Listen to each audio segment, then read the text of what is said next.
사무엘하 1장 12장 1절에서 6절까지. 자, 제가 먼저 봉독하겠습니다. 여호와께서 나단을 다윗에게 보내시니 그가 다윗에게 가서 그에게 이르되 한 성읍에 두 사람이 있는데 한 사람은 부하고 한 사람은 가난하니 그 부한 사람은 양과 소가 심이 많으나 가난한 사람은 아무것도 없고 자기가 사서 기르는 작은 암양 새끼 한 마리뿐이라.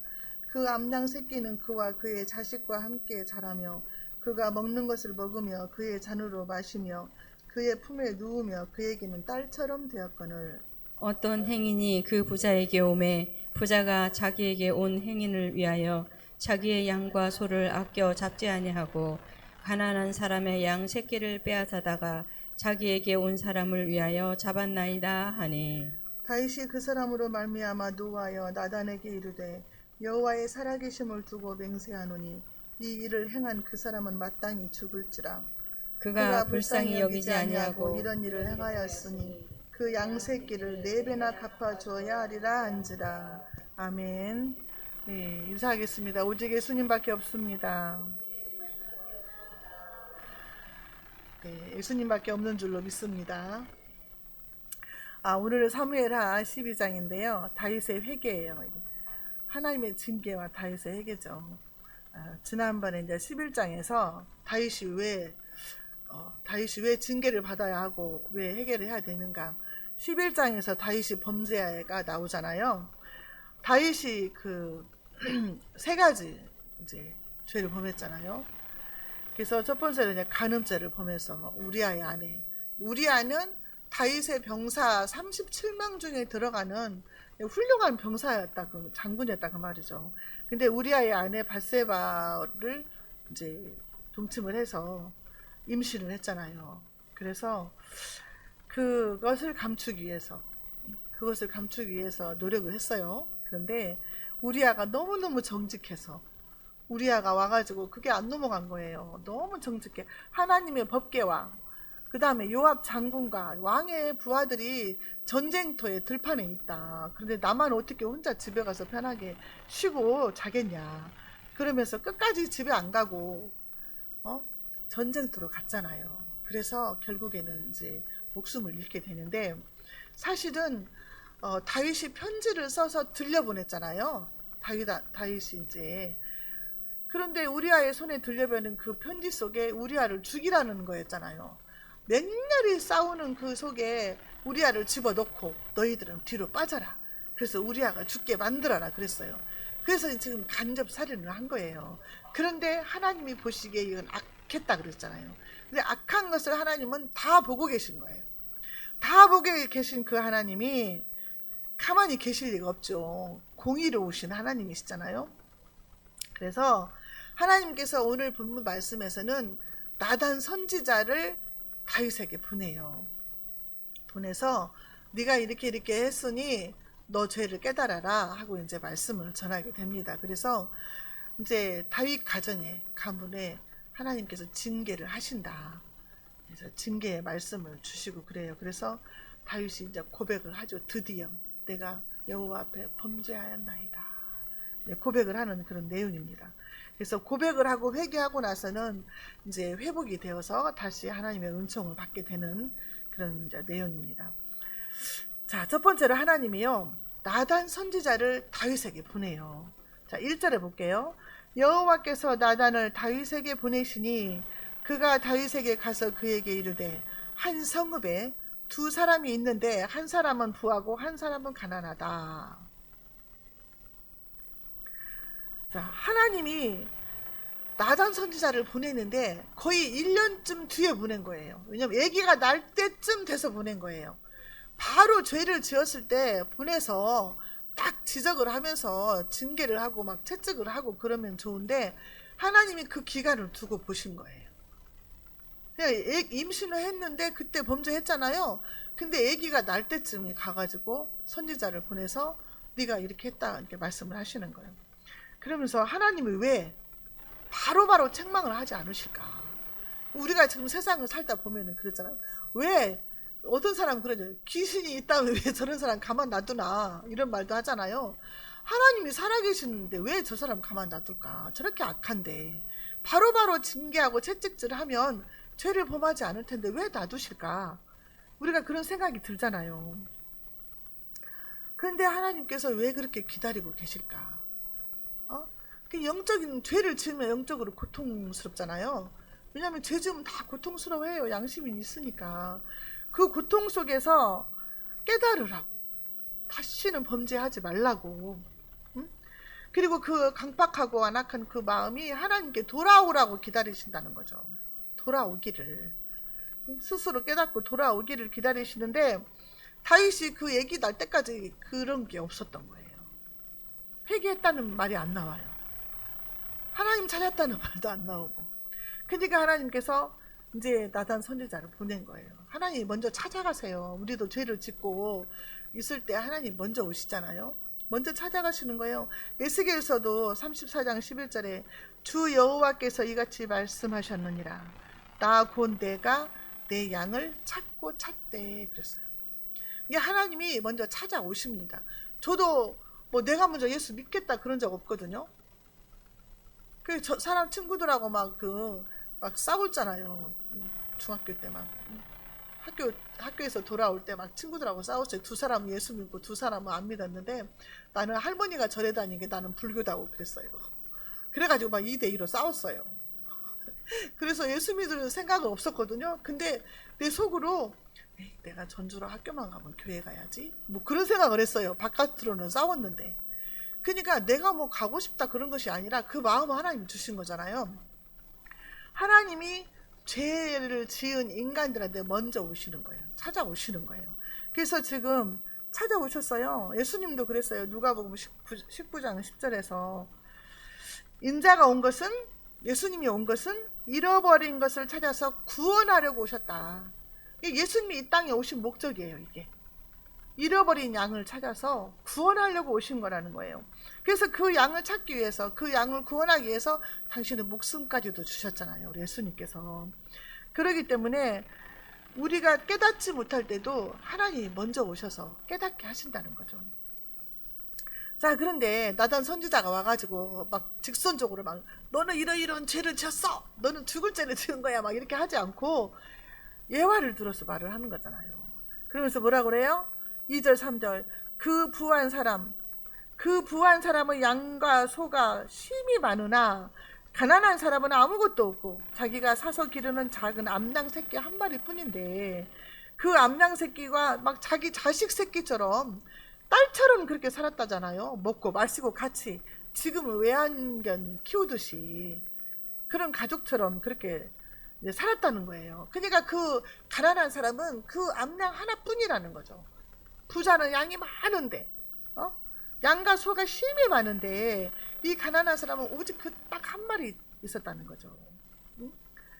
그러니까 이 가난한 사람은 그 애완 양하고 동거동락을 하는 가족 같은 그런 사이였다 그 말이에요. 근데 근동지방에서는 지금도 양을 우리가 애완견 키우고 뭐 고양이도 키우고 하듯이 양을 그렇게 키운다네요. 애완 양을. 그래서 그렇게 많이 한다고 그래요. 여기서 비유가 뭐예요? 부자는 누구예요? 부자는 다윗 왕이에요. 다윗 왕은 부인이 많아요. 근데 여기에서 가난한 사람은 누굴까요? 우리야죠. 우리야는 딱 한 사람, 밧세바. 그 부인 한 명 있었다 그 말이에요. 자, 그러면서 4절에 어떤 행인이 그 부자에게 오매 부자가 자기에게 온 행인을 위하여 자기의 양과 소를 아껴 잡지 아니하고 가난한 사람의 양 새끼를 빼앗아다가 자기에게 온 사람을 위하여 잡았나이다. 그러니까 이 가난한 사람은 지금 행복하게 잘 살고 있는데 느닷없이 부잣집에 손님이 왔는데 양을 뺏겼잖아요. 지금. 그러니까 이제 히브리 사람들은요, 손님들이 오면 여행객들이 이제 오잖아요. 그러면은 여행객들이 와가지고 손님들이 와서 하룻밤 잠을 좀 재워줄 수 있냐 이렇게 말하면 재워줘야 된대요. 먹을 것도 줘야 되고. 이게 이제 성경에서 나그네와 객을 사랑하라 그랬잖아요. 그게 말씀에 이제 의지해서 이렇게 한다는 습관이 있다는 거죠. 관습이. 그래서 이 손님이 왔는데 자기 것은 아까워서 잡지 못하고 이웃집에 있는 한 마리밖에 없는 그 양을 빼앗아 가지고 돈 주고 산 것도 아니고 빼앗아 가지고 잡아서 줬다는 거예요, 손님을. 이게 말이 안 되는 일이잖아요. 지금 이 부자는 너무너무 욕심이 많은 악한 사람이라는 걸 나타내는 거죠. 자, 이 악한 사람이요, 이제 다윗이 이 말을 들었잖아요, 나단 선지자로부터. 그러니까 다윗이 5절에 뭐라 그래요? 다윗이 그 사람으로 말미암아 노하여, 성질이 났어요. 나단에게 이르되 여호와의 살아계심을 두고 맹세하노니 이 일을 행한 그 사람은 마땅히 죽을지라. 어떻게 그럴 수가 있냐, 그 사람은 마땅히 죽어야 한다, 이렇게 말을 한 거예요. 하나님의 살아계심을 두고 내가 맹세하는데 그 사람은 반드시 죽여야 된다. 자, 다윗은요, 율법에 의해서 자기가 스스로 범죄자이고 심판을 받아야 된다는 사람인 것을 입으로 고백을 한 거예요, 지금.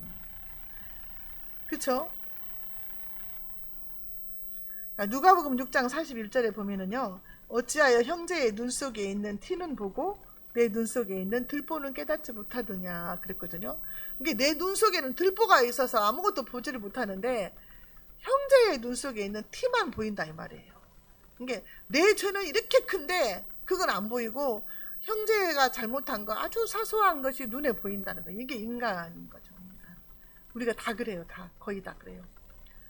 내가 잘못하면은 막 타협을 해요. 내가 이래서 그러고 저래서 그러고 핑계를 대고 그래요. 그런데 남이 잘못하면 어떻게 그럴 수가 있냐, 이렇게 손가락질을 하는 것이 우리 인간이라는 거죠. 자, 율법에는 뭐라고 돼 있어요? 레위기 20장 10절에 누구든지 남의 아내와 간음하는 자, 곧 그의 이웃의 아내와 간음하는 자는 그 간부와 음부를 반드시 죽일지니라 그랬어요. 남자와 여자를 같이 죽이라는 거예요. 이게 율법이에요. 그럼 다윗은 반드시 죽어야 돼요. 밧세바도 반드시 죽어야 돼요. 이런 범죄를 했다, 그 말이에요. 6절에 그가 불쌍히 여기지 아니하고 이런 악을 행하였으니 그 양새끼를 4배나 갚아줘야 하리라. 이게 지금 다윗이 한 말이에요. 지금까지 율법을 무시하고 범행을 저지른 다윗이 율법의 기준을 말을 하는 거예요, 지금. 자기는 율법을 안 지키고. 우리는 여기에서 내가 범죄한 것은요, 지나치게 관대해요. 내가 범죄한 것은 다 관대해. 이해가 되고 다 용서가 되고, 다 남들이 죄를 지으면 엄격하다는 거죠, 우리가. 우리 인간이 그렇다는 거죠. 자, 그래서 하나님이 나단 선지자를 보냈어요. 하나님이 저와 여러분들에게 누구를 보내세요? 성령님을 보내세요. 성령님께서 우리 마음에 양심의 가책을 느끼게 하고, 아, 이건 성경에 보니까 이건 죄네, 깨닫게 하신다, 그 말이에요. 자, 그 다음에 나단 선지자가 와가지고 어떻게 했냐? 책망을 합니다. 자, 7절 볼게요. 같이 봅시다. 나단이 다윗에게 이르되 당신이 그 사람이라. 이스라엘의 하나님 여호와께서 이와 같이 이르시기를 내가 너를 이스라엘 왕으로 기름 붓기 위하여 너를 사울의 손에서 구원하고, 당신이 그 부자다, 다윗 당신이 그 범죄자다, 당신이 죽어 마땅한 그 죄인이다, 이렇게 나단이 말을 하는 거예요, 선지자가. 이게 다윗이 양심이 너무 무디어져 있는 거를 깨우쳐 주는 거죠. 그러니까 나단 선지자는 하나님의 말씀을 받아서 선포했잖아요. 그런데 목사님들은 바른 말을 해야 돼요. 지금 왕한테 하는 말이잖아요. 지금 서술이 10%는 그 다윗 왕한테 당신이 그 죄인이다, 당신이 그런 죽어 마땅한 사람이다, 이렇게 말하잖아요. 그러면은 우리도 목사님들, 한국교회 목사님들도 대통령이 잘못하면 이렇게 말을 해야 된다, 그 말이에요. 당신이 점쟁이한테 점치고 무당한테 가가지고 굿하고 행정요원을 무당으로 세우고 행정사무관도 무당으로 세워서 정치를 하게 하고 이러면 안 됩니다, 나라 망합니다, 이렇게 선포를 하고 못하게 했어야 맞다, 그 말이에요. 정치를 점쟁이들한테 맡겨서야 되겠냐.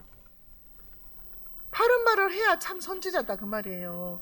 그런 데 가서 축복기도 해주고, 그 사람들은 절에도 가고 통일교도 가고 신천지도 가고 불교도 가고 다 가는 사람들인데 만날 때마다 축복 기도해주고 잘한다 잘한다 하고. 이건 아니다는 거죠. 계엄을 선포했으면 잘못됐다 해야죠. 그게 뭐가 잘한 일이에요. 그게 뭐 계몽됐다 그래요. 예, 목사님이. 그게 계몽이에요, 계몽? 우리가 뭐 잘못해서 계몽시키려고 그런 거예요? 이 계엄은 잘못된 거라고 말을 해야 될 거 아니에요. 목사님들이 말을 안 하고 큰 교회 목사님들도 다 실시시하고 탄핵 반대하는데 하고. 이거는요, 예수 믿는 사람들이면 당연히 이렇게 해야 된다 그 말이에요. 정치적인 것을 떠나서, 누구 편인 걸 떠나서 범죄했잖아요. 국민들 죽이려고 했잖아요. 한 사람도 안 죽었으니까 죄가 없다? 아니죠. 지난번에도 말씀드렸잖아요. 하만이 이스라엘 백성들을 멸절시키려고 했잖아요. 계획만 세웠는데 한 사람도 안 죽었지만 하나님이 그 가정은 다 죽였어요. 이미 머릿속에서 그런 계획 다 짜고 했을 때. 우리 예수님은요, 이런 죄악된 사는 거 보면은 뭐라고 그랬어요? 이 독사의 새끼들아 그랬어요. 독사의 새끼들아. 이게 엄청난 욕이잖아요. 잘못한 걸 보고서도 한국 교회가 가만히 있다가 잘못한 사람들한테 잘했다 박수치고 가슴이 터지겠다고. 정말 예수 잘 믿는 사람들은요 속이 터져요 지금. 근데 큰 교회 목사님이 뭐 3천 몇 개 교회인가가 다 글이 들어가 있다대. 뭐 1300개라든가 아무도 잊어먹었네 또. 그것도. 아니 큰 교회 목사님들 교회들이 다 그쪽 편에 서갖고 계엄 잘했다 이러고 있잖아요. 한국 교회가 그래서 부흥도 안 되고 전도도 잘 안 되는 게 사실이에요 지금. 우리 주님이요 말세에 믿음을 보겠느냐 그랬어요. 진짜 우리 믿음 잘 지켜야 돼요. 내 믿음 내가 잘 지켜야 된다 그 말이에요. 죄를 숨겨주고 감싸주면 이게 아니에요. 참 선지자가 아니에요. 하나님의 말씀이 어긋나면 아니다고 해야지. 우상 숨기는 사람 왜 찍어주냐고. 어떤 가수, 여자 가수는 그 무당 섬기고 그런 사람 찍어준 사람들 그 전화번호에서 싹 지워버렸다네. 네? 예수 믿는 사람이 어떻게 그럴 수 있냐고. 이 나단 선지자를 통해서 하나님이 말씀하시는데요. 하나님이 너한테 얼마나 은혜를 베풀었냐 그걸 얘기를 하는 거예요. 하나님께서 이스라엘의 하나님 여호와께서 이와 같이 이르시기를 내가 너를 이스라엘 왕으로 기름을 붓기 위해서 너를 사울의 손에서 구원했다 그랬어요. 사울이 3,000명씩 거느리고 다윗을 죽이려고 할 때에 하나님이 너를 구했다. 너를 구해서 이스라엘의 왕으로 세워주셨다 이거예요. 하나님이 너에게 이렇게 은혜를 베풀었다. 자 8절에 내 주인의 집을 내게 주었고 사울의 왕국을 너한테 줬다. 내 주인의 아내들을 내 품에 두고. 이것은요 옛날에 그 시대에는요 주인이 바뀌잖아요. 왕이 바뀌면 그 왕의 후궁들을 다음에 오는 왕들이 이렇게 차지했다 그래요. 그때 시절에. 이것을 빗대서 하는 말인 것 같아요. 여기에서는. 그래서 내 주인의 아내들을 내 품에 두고 이스라엘과 유다 족속을 내게 맡겼느니라. 만일 그것이 부족하였을 것 같으면 내가 내게 이것저것을 더 주었으리라. 내가 너에게 필요한 거 다 줬는데 아직도 부족한 것이 있으면 내가 다 주었을 것인데 네가 왜 이렇게 욕심이 많아서 과욕을 부려서 이렇게 범죄했느냐 이거죠. 욕심을 부린 거죠. 탐욕이죠. 탐욕. 이거는 죄죠. 죄. 탐심을 물리치라 그랬잖아요. 누가복음 12장 15절에 그들에게 이르시되 삼가 모든 탐심을 물리치라. 사람의 생명이 그 소유의 넉넉함에 있지 아니하니라. 예수님이 하신 말씀이에요. 우리 마음에 탐심이 있으면 그걸 뽑아야 된다는 거죠. 골로새서 3장 5절에 뭐라고 그래요? 탐심이 우상 숭배다 그랬어요. 우상 숭배. 우상 숭배까지 간 거예요. 탐심은. 그러면 지금 다윗이 범한 죄가 뭐예요? 우상 숭배 죄를 범한 거죠. 탐심이니까. 자, 9절에 그러한데 어찌하여 네가 여호와의 말씀을 업신여기고 나 보기에 악을 행하였느냐. 네가 칼로 햇사람 우리아를 치되 암몬 자손의 칼로 죽이고 그의 아내를 빼앗아 내 아내로 삼았도다. 다윗이 우리아를 직접 죽이지 않았거든요. 아무도 몰라요. 바세바도 모르잖아요. 그 편지 받은 요압 장군만 알아요. 아무도 모르게 죽였어요. 다윗이 칼로 죽인 것도 아니에요. 그런데 하나님 뭐라 그래요? 네가 우리아를 죽였다. 어떻게? 암몬 자손의 칼로 죽였다. 하나님은 그 마음을, 생각을 다 알고 계시는 거예요. 그러니까 네가 죽이라고 하지 않았냐. 네가 죽는데 내주지 않았냐 그거죠. 이거는 간접살인이죠. 간접살인, 청부살인. 그 명령 내린 사람 따로 있고 죽이는 사람 따로 있어요. 이번 계엄에도 그랬잖아요. 명령 내린 사람 따로 있고 죽이는 사람 따로 있는데 그걸 실패한 거잖아요. 지금 자기가 명령 안 내렸다고 막 거짓말하고 그러는데, 이거를 보면서도 선악을 구분을 못하면 그 사람도 아니죠. 안 그래요?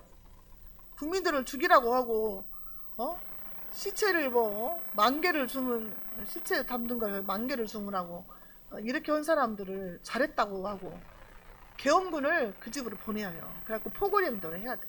그런 사람들은 찬성하는 사람들한테 보냈으면 좋겠어. 나 찬성하는 사람들한테 무장한 군인들을 보내갖고 꼼짝 못하게 하고 포고령도로 하게 하고 말도 못하게 하고, 그래야 찬성한 사람들이 저기가 아니에요?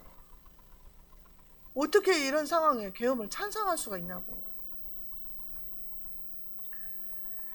저와 여러분들은 구분을 할 줄 알아야 돼요. 이게 하나님의 뜻인가 아니면 또 선인가 악인가, 이것도 구분 못하면 뭐예요 이게. 선악을 구분할 수 있는 게 장성한 분량에 이른 사람이다 그랬잖아요. 하나님의 말씀을 네가 업신여겼다. 다윗에게. 다윗은 하나님 잘 섬긴다고 생각했을 거예요. 우리 다 그러잖아요. 우리가 막 예배, 주일 예배 드리고 수요 예배, 금요일에 나오고 새벽 예배 나오고 기도도 하고 나는 하나님 이만하면 잘 섬기고 있지, 그런 생각을 하고 있잖아요 다들. 그런데 하나님 보시기에는 그렇지 않을 수 있다는 거죠. 네가 하나님 말씀을 가볍게 여기고 네가 왜 하나님 말씀 버렸냐. 자기 마음대로 살았다가 말이죠. 자기 마음대로 하나님 말씀 버리고 네 마음대로 살지 않았냐. 하나님의 진노를 생각하지 않고 너는 탐욕에다가 간음죄에다가 살인죄에다가 거짓말에다 다 그런 죄를 범했다는 거죠. 숨길 수 없어요. 하나님 다 보고 계셨어요. 코람데오죠. 하나님 앞에서. 자, 암몬 자손의 칼에 의해서 죽임을 당하게 했다는 거죠. 하나님은 인간의 범죄의 결과뿐만 아니라 그 마음의 동기와 원인까지도 다 간파해 내신다는 거죠. 마음의 생각까지도 다 감찰하고 계신다는 걸 우리가 잊어서는 안 된다는 거예요. 하나님 우리가 안고 일어섬을 아시고 우리의 마음의 생각을 아시고 우리가 걸어가는 길도 아신다 그랬어요. 시편 139편에. 근데 하나님이 눈에 안 보인다고 안 계시지, 모르지, 내가 하는 걸 모르겠지, 그렇게 생각하면 안 된다는 거죠. 왜 하나님 말씀대로 안 사냐 거죠. 역대상에서 보면은요, 사울 왕이 죽은 이유가 나오거든요. 사울 왕. 하나님이 이유를 적어놨어요. 사울 왕이 하나님한테 묻지 아니하고 하나님 말씀을 지키지 않고 점쟁이한테 물어봤다 이거예요. 네가 하나님 말씀을 버리고 여호와께 묻지 아니하고 무당한테 가서 물었다는 거예요. 이게 죽은 원인이에요. 그래서 내가 죽였다 이렇게 나와요. 역대상에서. 자, 하나님께서요 책망만 하신 게 아니라 다윗에게 징계의 말씀을 하세요. 이제 자 10절 볼게요. 이제 네가 나를 업신여기고 햇사람 우리아의 아내를 빼앗아 네 아내로 삼았은즉 칼이 내 집에서 영원토록 떠나지 아니하리라. 이게 너무 무서운 얘기잖아요. 칼이 내 집에서 영원토록 떠나지 아니하리라. 계속 전쟁이 있겠다는 거예요. 전쟁이. 당대뿐만 아니라 후손들까지 전쟁이 있겠다는 거예요. 이 살인사건에 휘말리게 된다는 거죠. 암논이 죽었어요. 큰아들 암논. 암논은 또 뭐예요? 암논이 자기 의붓 그 누구 이복이라고 한가? 이복 여동생 다말 강간했잖아요. 그래서 압살롬이 죽였잖아요. 큰아들도 죽었어요. 또 그래서 압살롬이 셋째가 반란을 일으켰어요. 아버지를 쫓아내고 지가 왕이 되려고 반란하다가 또 죽었어요. 이 넷째 아도니아는 어떻게 했어요? 아도니아도 반역을 했잖아요. 반역하다 죽었어요. 칼이 계속 끊이지 않는 거야. 이 집안에. 전쟁이 끊이지 않는 거예요. 내 집에 재앙이 내릴 것이다. 11절에 여호와께서 또 이와 같이 이르시기를 보라 내가 너와 함께 내 집에 재앙을 일으키고 내가 내 눈앞에서 내 아내를 빼앗아 내 이웃에게 주리니 그 사람들이 네 아내와 더불어 백주에 동침하리라. 이거는요 너무너무 끔찍한 사건이죠. 그러니까 가족들끼리 근친상간. 그러니까 암논이 다말을 강간했죠. 또 근데 이건 또 무슨 일이에요? 다윗이 강간한 죄를 그대로 당하게 하겠다는 거잖아요 지금. 응? 이게 사건이 뭐예요? 압살롬이 아버지를 반역하고 이제 다윗이 도망 다녔잖아요. 아들한테 쫓겨가지고 죽을까봐 도망 다녔는데 그 압살롬이 어떤 짓을 했어요? 대낮에 백주에 옥상에서 아버지의 후궁들을 또 강간을 했잖아요. 짐승만도 못한 일들이 막 벌어지는 거예요 여기 지금. 그 죄값이. 12절에 너는 은밀히 행하였으나 나는 온 이스라엘 앞에서 백주의 이 일을 행하리라 하셨나이다. 다윗은 밧세바와 은밀하게 동침하고 은밀하게 우리아를 살해를 했죠. 그렇지만 하나님은 다 보고 계시고 하나님께서 모든 것을 드러나게 하신다는 거예요. 전도서 12장 14절에 하나님은 모든 행위와 모든 은밀한 일을 선악간에 심판하신다 그랬어요. 하나님이 심판하시는 거 우리는 누구든지 다 하나님의 심판대 앞에 서게 돼요. 서게 됐을 때에 우리가 행위록 책에 다 기록된 대로 심판을 받는다 그랬잖아요. 하나도 벗어날 수가 없다. 영화 필름 돌아가듯이 딱딱 돌아간다니까요. 다 체험해 보셨으면 알 거예요. 우리가 거듭날 때 저도 그런 식으로 거듭났거든요. 성령으로 거듭나는 체험할 때에 내 죄가 필름 돌아가듯이 착착착착 돌아가는 거예요. 다 보여요. 잊어먹고 몰랐던 것도 다 보이고 초등학교 때 한 것까지 다 보여요. 지옥에 떨어진 거 주순 것까지 다 보여요. 진짜로. 계시록 20장 12절에 또 내가 보니 죽은 자들이 큰 자나 작은 자나 그 보좌 앞에 서 있는데 책들이 펴있고 또 다른 책이 펴졌으니 곧 생명책이라. 죽은 자들이 자기 행위를 따라 책들에 기록된 대로 심판을 받으니 그 책에 다 기록이 된다는 거예요. 근데 그 책을 펴놓고 심판을 한다는 거예요. 벗어날 수 없을 줄로 믿습니다. 13절에 다윗이 나단에게 이르되 내가 여호와께 죄를 범하였노라 하매 나단이 다윗에게 말하되 여호와께서 당신의 죄를 사하셨나니 당신이 죽지 아니하려니와. 잘못했다고 하니까 금방 죄를 용서해 주시네요.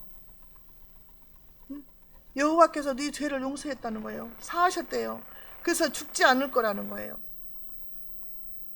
회개하면 하나님 용서해 주신다는 거예요. 회개를 안 해서 문제지. 죄를 깨닫는 것이 그게 우리의 은혜예요. 깨달아야 돼. 무슨 못 깨달으면 할 수가 없어요. 자, 그 다음에요. 다윗이 회개를 했는데요. 우리가 시편에 보면 다윗이 회개하고 막 시를 쓴 것이 너무 많잖아요. 시편에도 나와 있는데 19편인가? 잘못 써 있는 것 같으네 이게. 주의 얼굴을 내 죄에서 돌이키시고 내 모든 죄악을 지워주소서. 하나님이여 내 속에 정한 마음을 창조하시고 내 안에 정직한 영을 새롭게 하소서. 이게 몇 편인가 모르겠네요. 119편인가요? 네. 자, 시편에 보면은 다윗이 회개하면서 눈물로 침상을 띄웠다 이렇게 회개 기도가 나와 있어요. 자, 근데 오늘 본문의 14절에요. 이 일로 말미암아 여호와의 원수가 크게 비방할 거리를 얻게 하였으니 당신이 낳은 아이가 반드시 죽으리이다 그랬어요. 그러니까 너의 죄를 용서를 하지만 너희 집안에 이런 징계가 있을 것이고 너는 죽지 않을 것이다. 그렇지만 네 행위로 말미암아 원수 마귀가 크게 기뻐했다 그 말이에요. 이게 무슨 말이에요? 크게 여호와의 원수가 크게 비방할 거리를 얻게 하였으니 그것은 원수 마귀가 너 때문에 크게 기뻐했다는 거죠. 그러니까 우리가 죄를 지으면 원수 마귀가 기뻐한다는 거예요. 그래서 그 아기가 태어나는 아기가 죽을 것이다. 바세바가 낳은 아이가 죽을 것이다 그 말이에요. 그런데 그 아이가 심히 병이 들어서 알았다는 거예요. 15절에 아이가 병들어 심히 알았다. 그래서 다윗이요 또 7일 동안 금식을 하면서 기도를 해요. 하나님 살려주세요. 그러고 행여라도 회개기도 하면은 용서해 주실까봐 7일 동안 회개하고 금식하면서 기도했는데 1일 만에 아기가 죽어요. 1일 만에 죽으니까 이제 말씀대로 된 거죠. 그 다음에 이제 24절에 가서야 밧세바가 또 솔로몬을 낳았다는 얘기가 나옵니다. 하나님은 사랑이 많으신 하나님이시잖아요.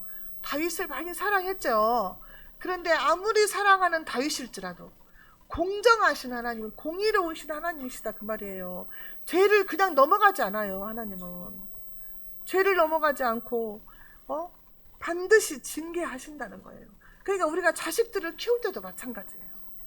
자식들을 키울 때도 내가 사랑하지만 잘못한 건 잘못했다. 똑바로 가르쳐야 돼요. 말씀대로. 그렇지 않으면 이거 자식 베리는 거예요. TV 보면은 뭐 금쪽이 나오잖아요. 금쪽이 요새 얼마 전에 금쪽이 보니까 애기가 초등학생인데 엄마를 그렇게 두드러 패대. 머리끄레기를 막 잡아다니고 뺨도 때리고 막 그래요. 초등학교 4학년이나 됐나. 발로 차고 막 그러더라고. 근데 아빠가 그동안에 그러면은 때리든지 뭐 잡아서 혼내야 될 거 아니에요. 가만히 있어 아빠가. 가르치지를 않고. 그래갖고 오은영 박사님한테 혼나고 이제 그때서 이제 훈육을 시작을 한 거예요. 근데 얘기가 듣가니 다 컸는데 4학년인데. 어려서부터 가르쳐야 돼요. 우리는 성경 말씀대로 순종하는 걸 가르쳐야 돼요. 순종하는 걸. 그래서 말씀대로 가르쳐야 돼요. 주의성수 하는 거, 11조 하는 거, 응? 성경 말씀도 막 지금 외우고 있잖아요. 우리 주일 학생들은 얼마나 일주일에 하나씩 성경 구절 외우는데 여러분들 외우세요? 우리 신학교 학생들도 일주일에 하나씩 외우는데 암송해야 돼요. 암송. 성경 암송. 그래서 이 말씀이 나를 이끌어 가야 돼요. 내가 힘들 때, 내가 범죄하려고 할 때, 어떤 순간에든지 하나님의 말씀이 나를 이끌어 가야 돼요. 다윗이 하나님 말씀 버릴 때 이렇게 범죄하잖아요. 말씀을 떠나면. 그러니까 늘 우리가 말씀을 읽고, 듣고, 암송하면서 내 삶으로 이어져 나가야 된다. 이게 말씀으로 열매를 맺어야 된다는 거죠. 자, 기도하겠습니다. 하나님 아버지 감사합니다. 오늘도 말씀을 통해서 깨닫게 해주시니 감사합니다. 우리가 마음으로 생각으로 입술로 행함으로 모든 것이 거룩함을 간직할 수 있도록 주님 은혜를 내려 주시옵소서. 날마다 말씀에 비추어서 나를 돌아보며 회개하고 깨닫는 은혜를 허락하여 주시고 주님 만나는 그 순간까지 아버지 하나님과 동행하면서 말씀에 순종하면서 열매 맺는 삶을 살게 하여 주시옵소서. 예수님의